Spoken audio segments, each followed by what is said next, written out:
It is the 22nd of May 2023. My name is David Hickson, and in today's market update we're going to be taking a look at the S&P 500 and also a quick look at Bitcoin, which has been beating with a very clean, regular rhythm recently, and so it bears taking a look at.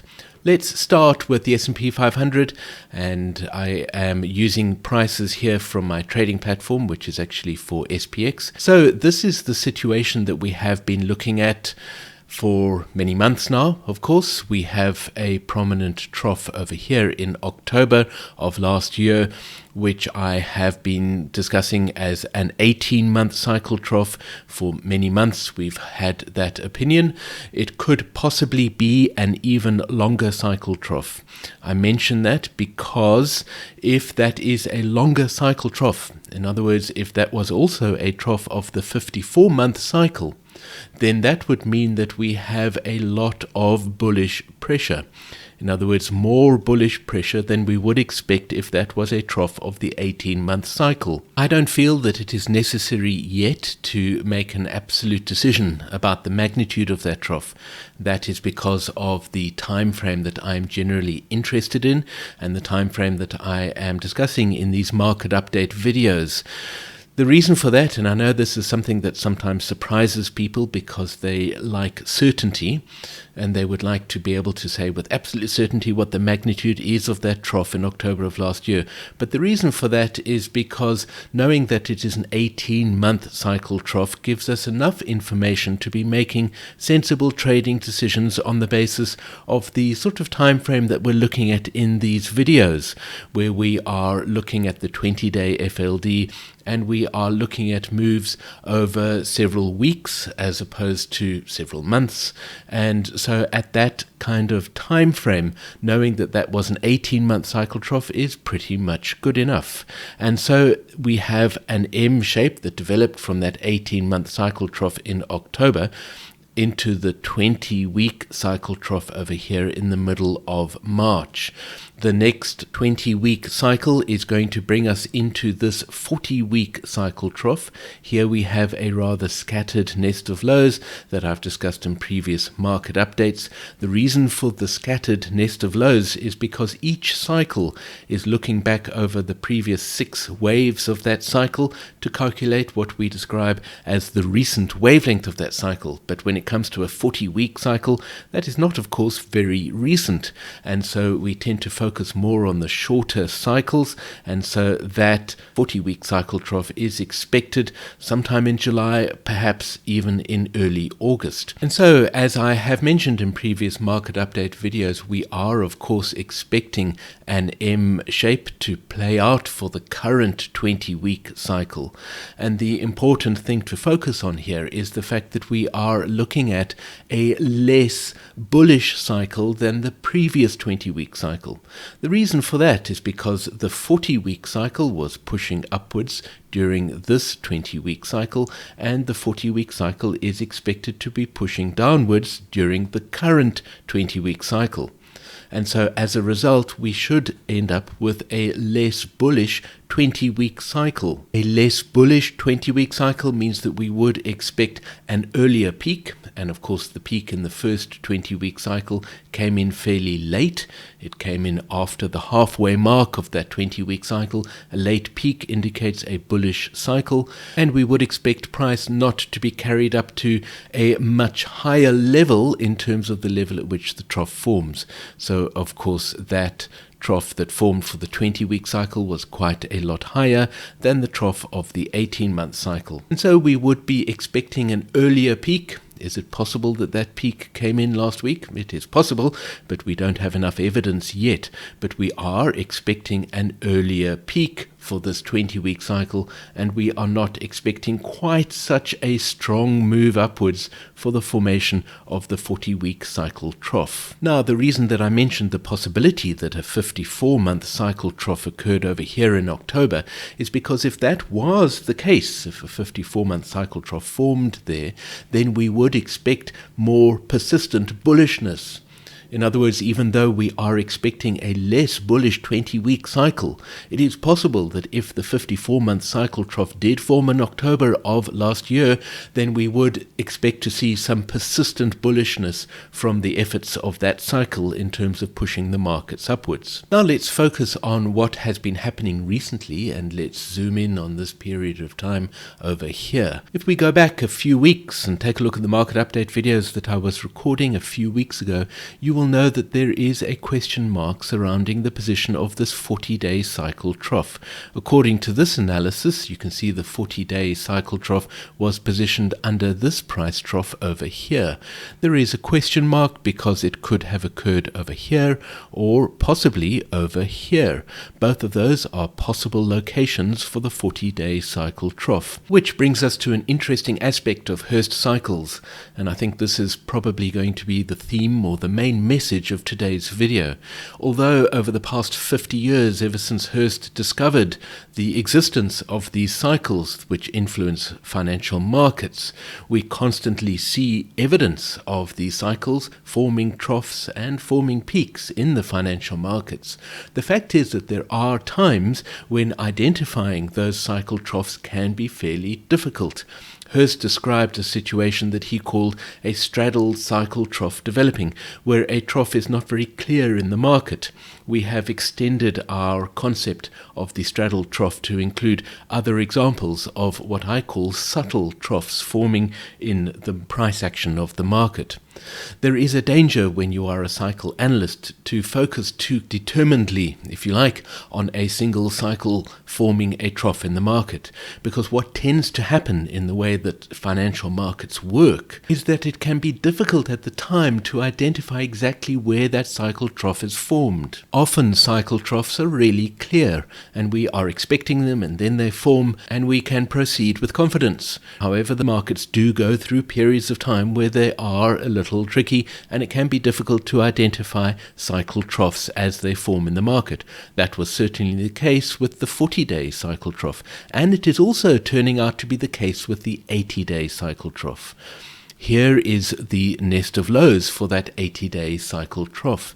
You can see that the circle for the 80-day cycle, which is of course based on the calculation of the recent wavelength of that 80-day cycle, measuring back 6 waves of that 80-day cycle, and that circle was about 2 weeks ago. In last week's market update, I presented the possible situation where an 80-day cycle trough had formed over here, because as you can see, there is the whisker, which represents the reasonable range of time in which that 80-day cycle trough could have formed, and that whisker encompassed that time in the first week of May, where we did get a good, clean and clear cycle trough forming. At the time that that trough formed, it seemed most likely that that was a trough of the 20-day cycle, as you can still see in the analysis at the foot of this chart. But as discussed in last week's market update video, it is also possible that that was an early example of the 80-day cycle. Now, if we count the number of bars that lapsed between the 20-week cycle trough and that possible 80-day cycle trough, you can see there were only 52 days. That is very short for an 80-day cycle, which averages a length of 68 days. However, if you look at the recent average wavelength of that 80-day cycle, you can see it has been beating with a shorter wavelength recently of 60.5 days, and so 52 days, although it is really very short for an 80-day cycle, is not impossible. And so we have a situation developing in this market where we have a possible very early 80-day cycle trough that formed, and yet we have a nest of lows that of course has not yet confirmed the position of that 80-day cycle trough in the market. Another important point to make about a Hurst cycles analysis, and it is a point that I often make, is the fact that we do not focus on the diamonds. I often say that diamonds are not a trader's best friend when it comes to a Hurst cycles analysis. We focus on the circles and whiskers and the nests nests of lows that form because they give us an expectation of that trough forming in the market.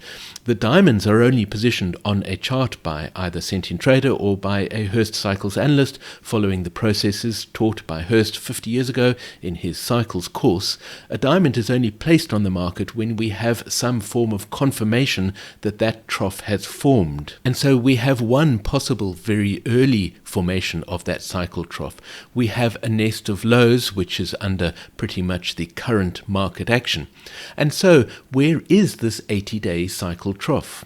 It could possibly have formed in the first week of May.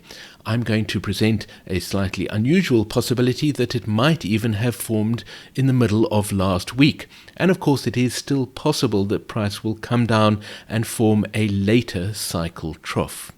So let's quickly speak about when we expect an early cycle trough and when we expect a late cycle trough. Because of a concept defined by Hurst 50 years ago called time translation, when we have a bullish underlying trend, in other words, we have longer cycles that are influencing the markets to move upwards in a bullish manner, that provides us with a bullish underlying trend.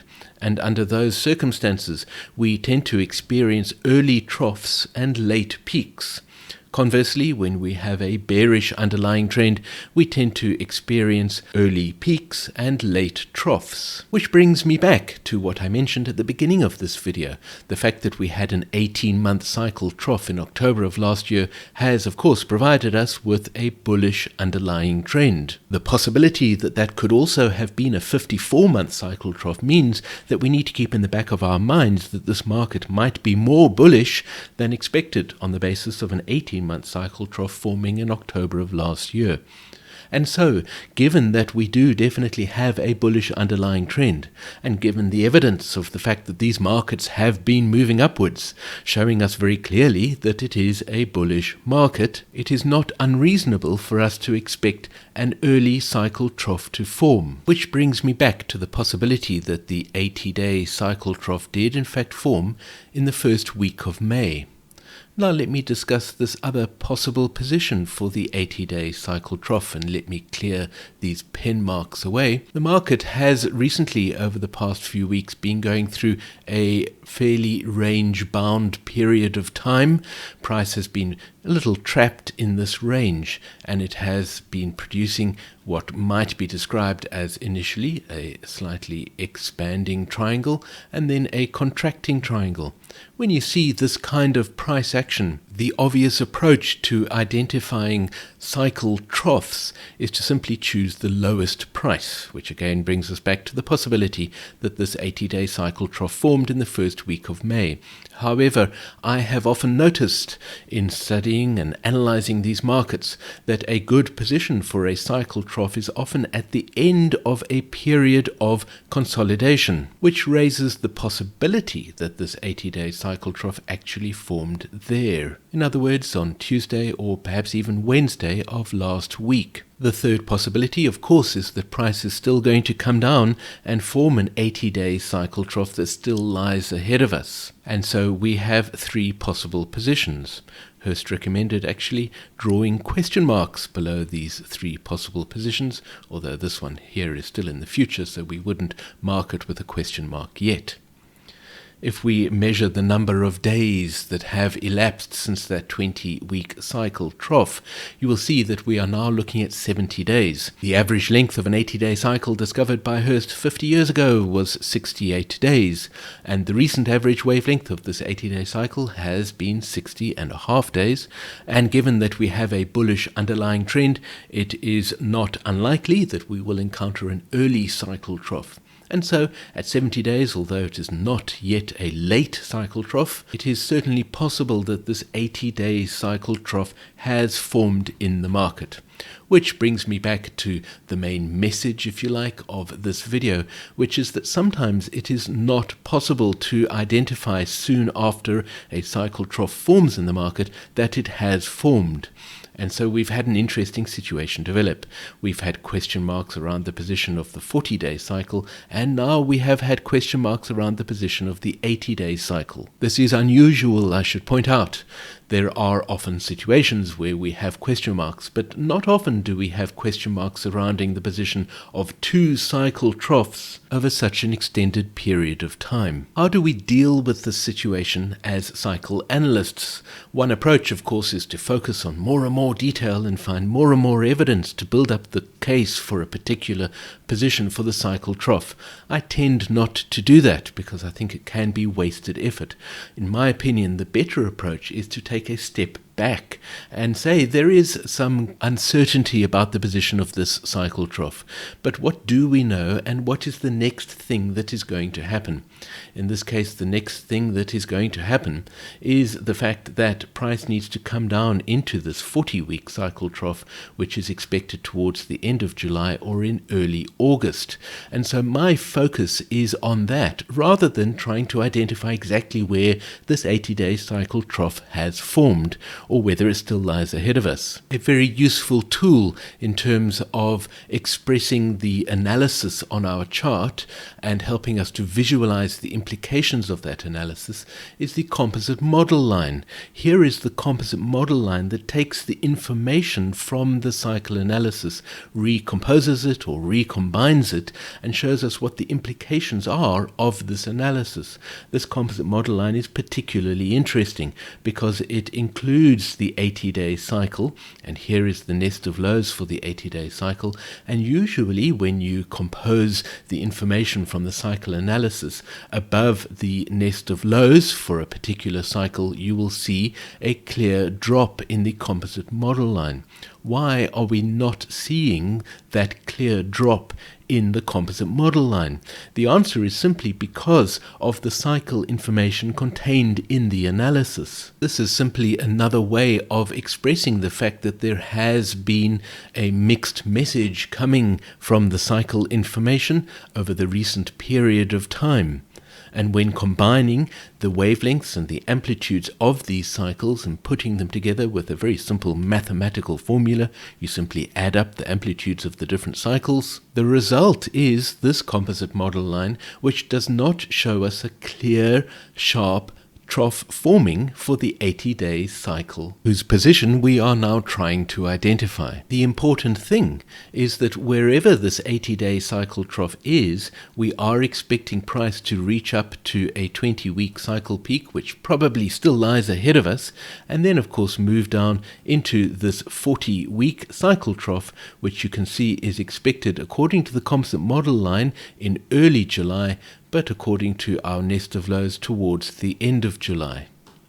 And so that is very much going to be our focus in terms of what we are expecting for the S&P 500. Let's take a look at some FLDs and some VTLs to discuss what we are expecting. If I zoom in a little further, you can see the interaction between price and the 20-day FLD, which I discussed, I believe it was in last week's market update. Here, if this was a trough of the 80-day cycle, we had an interaction where price crossed above the 20-day FLD, then it crossed above the 20-day FLD again over here, generating a target to the upside for what, if this was a trough of the 80-day cycle, would have been an A category interaction, providing us with a target up here. I think the target was 41.85. That target was of course achieved. The interaction with the 20-day FLD last week was very telling, and I hope that you were watching price interacting with this 20-day FLD, because price came down to the 20-day FLD on Tuesday of last week. It clearly found support at the level of the 20-day FLD and then bounced upwards. That is not what we would expect if price was still moving down towards the 80-day cycle trough, giving us yet more evidence that the 80-day cycle trough has very possibly formed in this market. That looks more like a B and then C category interaction, which of course would occur at the first 20-day cycle trough following an 80-day cycle trough forming in the market. What are we expecting next? We would, if this was the correct sequence of interactions, expect price to cross down below the 20-day cycle FLD in a D category interaction into the first 40-day cycle trough following the 80-day cycle trough. Now, if the 80-day cycle trough does still lie ahead of us, then we would also expect price to cross down below the 20-day FLD in an F category interaction. What would be the difference between these two possibilities? If the first possibility, in other words, a D category interaction, is the one that you are expecting, then we would not expect a very strong move down. It might give us a good short trading opportunity, but given recent bullishness in the market, don't expect too much from that move down. If, on the other hand, you believe that the 80-day cycle trough still lies ahead of us, despite all the evidence mounting supporting the fact that it has already occurred, then the F category interaction would give us a better short trading opportunity as price moves down into that cycle trough. I must say that situation looks less and less likely as time passes, and so I would be expecting a less profitable short trading opportunity in terms of this being a D category trading opportunity. While we are looking at the 20-day cycle FLD, I would like to point out something about the way in which we track the interactions between price and the FLD and the usefulness of keeping an eye on these FLDs. I'm going to take a quick look at the Hurst signal system and a chart that was produced by that system. I think it was produced on the 11th of May, so about 11 days ago. And here is that chart. Now, the Hurst signal system identifies possible trading opportunities on the basis of the interaction between price and the FLD. It does an interesting thing, which is the reason that I'm showing it to you now.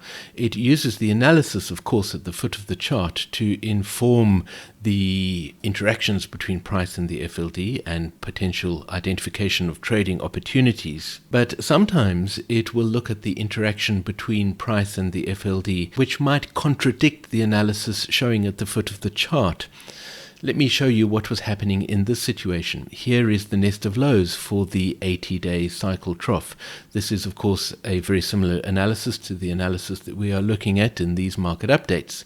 Here is the composite model line, which shows us price moving down into the 80-day cycle trough over here. But now take a look at the sequence of interactions between price and the FLD. You will notice these have been labeled A, B, C, D, E, F, G, H. And this is the interesting point about what the Hurst signal system was saying 11 days ago. It tells us at the top of the chart, and I will circle this so that you can focus on it a little. It tells us that the most recent interaction between price and the FLD is probably a category H interaction, and that the next interaction is expected to be a category A interaction. That is the first interaction as price bounces out of an 80-day cycle trough.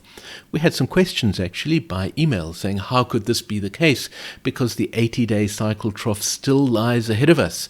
In fact, at that time it still lay at least a week ahead of us. So how is it possible that the next interaction could be a category A interaction?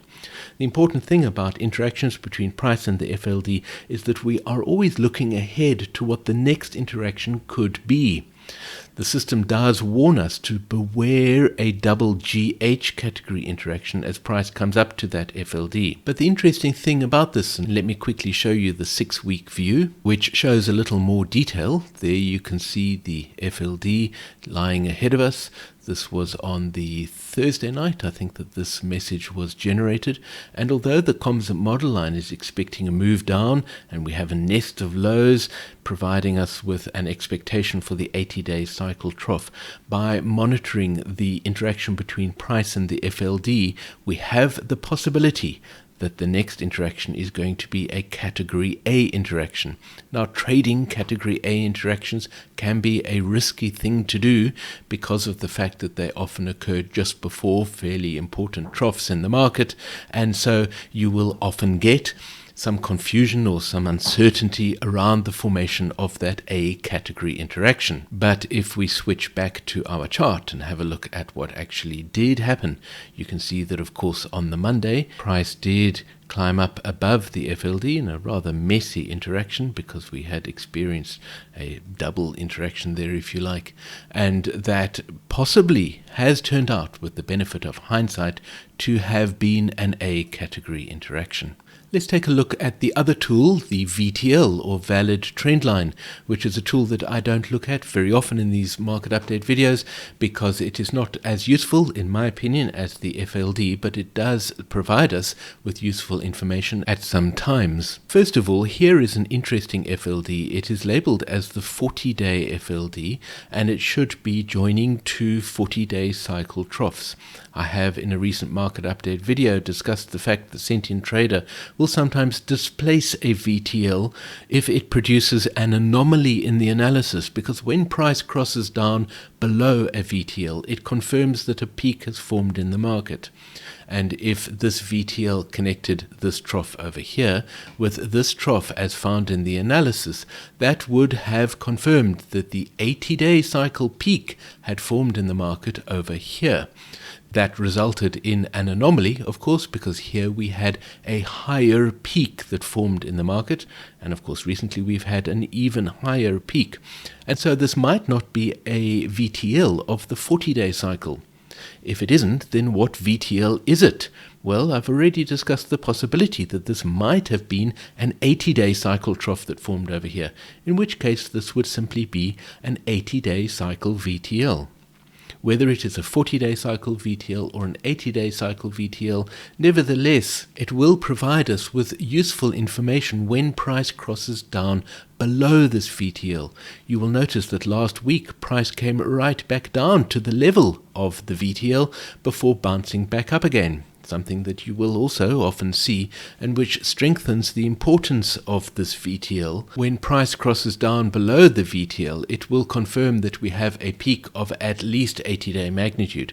But if, as mentioned, it is a VTL of the 80-day cycle, that would mean that the 20-week cycle peak has formed. That is going to be useful information for us, because after the 20-week cycle peak has formed, we will be looking at price coming down into the 40-week cycle trough expected in July. I have also plotted the 20-week cycle VTL over here, because that VTL will provide us with useful information as well.